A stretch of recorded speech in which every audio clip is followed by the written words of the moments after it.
책 읽어주는 미주널. 자, 오늘은 테슬라의 독보적인 소프트웨어 역량에 대한 이야기를 좀 해보려고 합니다. 자, 먼저 좀 책을 좀 읽어드리고 여기에 대한 해석을 덧붙이도록 하겠습니다. 자동차 산업에서 차량의 성능 및 기능 개선을 위해 소프트웨어 업데이트가 점점 더 중요해지고 있다. 이를 실현하기 위해서는 하드웨어 제어가 가능하도록 설계된 유연한 소프트웨어 구조가 필수적이다. 또한 이를 위해 하드웨어와 소프트웨어 간의 분리, 중앙 집중형 전기 전자 아키텍처, 그리고 대규모 데이터를 신속하게 처리할 수 있는 고속 통신 시스템의 구축이 필요하다. 나아가 변경된 소프트웨어는 신속한 테스트 후 바로 배포될 수 있어야 한다. 테슬라는 이와 관련된 기술을 모두 갖추고 있으며 이를 통해 시장에서 돋보일 수 있는 위치를 확립하였다. 반면에 다른 전통 자동차 제조사들은 이러한 변화에 발맞추기 위해 애쓰고 있음에도 불구하고 여러 어려움에 부딪히고 있다. 폭스바겐의 사례도 대표적이다. 폭스바겐을 비롯한 전통 자동차 제조사들이 현재 겪고 있는 어려움은 단지 한 기업에만 국한되지 않는다. 모두들 지금껏 전기차 개발과 생산 기술을 열심히 발전시켜 왔고 테슬라와의 기술 격차를 줄여나가는 데 주력해왔다. 그러나 이제 전통 자동차 제조사들 앞에는 소프트웨어 기술 분야에서의 발전이라는 더 큰 도전과 과제가 떨어졌다. 처음부터 전기차 제작에 초점을 맞춘 테슬라는 내연기관 차량 관리에 필요한 복잡한 시스템을 구축할 필요가 없었다.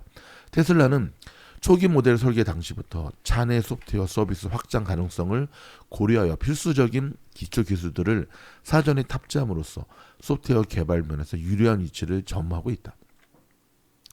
반면 오랫동안 내연기관, 하이브리드, 플러그인 하이브리드, 순수 전기차 등 다양한 모델을 출시하고 있는 전통 자동차 제조사들은 이미 출시된 차량들과 신규 전기차 및 소프트웨어 개발에 필요한 인력과 조직, 체계를 동시에 관리해야 하는 이중 부담을 가지고 있다. 테슬라가 오직 전기차와 소프트웨어 개발에만 집중하고 있는 동안 말이다. 소비자들은 기존 자동차 제조사가 겪는 이러한 어려움에 대해 인내심을 보이지 않는다. 애플 아이폰은 초기에 다른 스마트폰과 뚜렷하게 차별화되었고 이로 인해 소비자들은 스마트폰으로 할 수 있는 일에 대한 기대감을 크게 높였다. 반면 노키아는, 노키아 아시죠? 핀란드를 먹여 살렸던 구식 하드웨어와 최적화되지 않은 소프트웨어 OS를 탑재한 스마트폰으로 애플 아이폰에 대응했으나 이는 소비자들로부터 외면받았다. 현재 테슬라의 SDV는 애플 아이폰과 같다. 테슬라가 제공하는 다양한 소프트웨어 서비스를 경험한 이후 소비자들은 단순한 이동 수단을 넘어서는 가치를 자동차에서 찾기 시작했다. 테슬라는 이러한 요구를 충족시킬 뿐만 아니라 그 기대 수준을 계속해서 높이고 있다. 만약에 다른 자동차 제조사들이 이러한 시장 변화에 적절하게 대응하지 못한다면 노키아와 같은 운명을 맞이할 수가 있다. 테슬라는 소프트웨어 기반 서비스를 구현하기 위해 기반 기술들을 차량에 미리 맞추고 있다. 그뿐만 아니라 차량 내외에서 수집되는 다양한 데이터의 양과 질에서도 경쟁 자동차 기업을 크게 앞서고 있다. 특히 테슬라는 차량의 주행 관련 정보, 사용자들의 소프트웨어 사용 패턴, 전기 충전에 대한 상세 데이터 등을 포괄적으로 분석하여 고객에게 최적화된 서비스를 선사하는 데 큰 장점을 가지고 있다. 테슬라는 소프트웨어, 인공지능 그리고 데이터를 활용하여 테슬라 운전자들의 충전 경험을 개선해왔다. 배터리 잔량이 부족한 사용자들이 가까운 슈퍼차저를 찾아갈 때 그곳에서 얼마나 많은 충전기가 사용 가능할지와 예상 대기 시간 등을 미리 알려준다.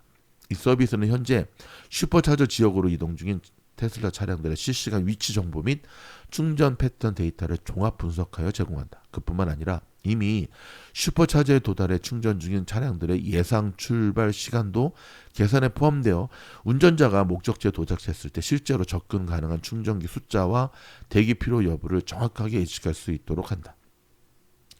테슬라는 막대한 규모의 주행 데이터 분석을 통해 자율주행 능력을 고도화하고 있다. 테슬라는 차량 내부에서 사용자가 마치 사람과 대화하는 것처럼 자연스러운 인터랙션을 제공하는 인공지능 서비스를 개발 중에 있으며 차내에서 여가 시간을 보낼 수 있는 다양한 엔터테인먼트 옵션과 로보택시 같은 신규 비즈니스 모델을 통해 추가적인 수익 창출 방안을 모색하고 있다.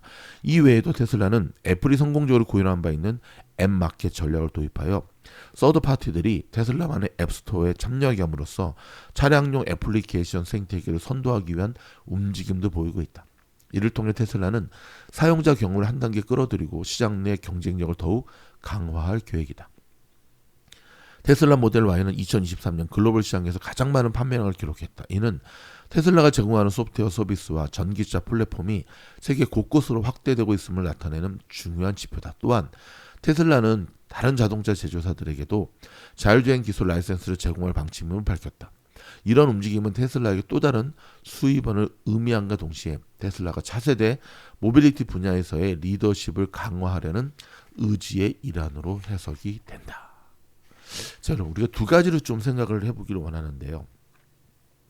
이 책에도 나와 있지만 전통 자동차 제조사들이 이미 출시된 차량들과 신규 전기차의 소프트웨어에 필요한 인력, 조직 개편 이런 거에 집중력이 분산되고 있는 이때 테슬라는 오직 전기차와 소프트웨어 개발에만 집중하고 있었다는 겁니다. 여러분, 한편으로 저는 이제 구글의 웨이모가 사실은 아직까지는 선두잖아요. 그렇죠? 근데 그 모습을 보면서 아니 왜 테슬라는 자율주행에 대한 비전을 우리에게 제일 먼저 보여줬음에도 불구하고 할 수 있을 것 같은데 왜 자꾸 웨이모 뒤에서 한 발자국 늦게 갈까? 근데 거기에 대한 답을 찾았습니다. 맞습니다. 여러분이 예상하다시피 FSD는 편리함의 문제가 아니라 인간의 생명과 연관된 문제거든요. 물론 웨이모가 추구하는 카메라와 테슬라가 카메라 그죠, 라이더죠. 그거와 테슬라가 추구하는 이 센서하고 좀 차이가 있지만 가장 중요한 거는 일본의 일론 머스크가 밝혔듯이 천천히 가더라도 가장 확실하고 안전하게 가는 것이 중요하다. 저는 이 테슬라의 선택이 굉장히 현명했다고 생각을 합니다. 책 읽어주는 미주노래 도서 후원으로 동참해주신 여러분께 다시 한번 감사드리고요. 주말에는 책을 읽어야 됩니다. 돌아오는 주 테슬라의 어닝 굉장히 궁금하시죠? 미주노를 구독하시고 또 멤버십까지 가입하시면 굉장히 효과적인 수익률을 개런티해드리겠습니다. 고맙습니다.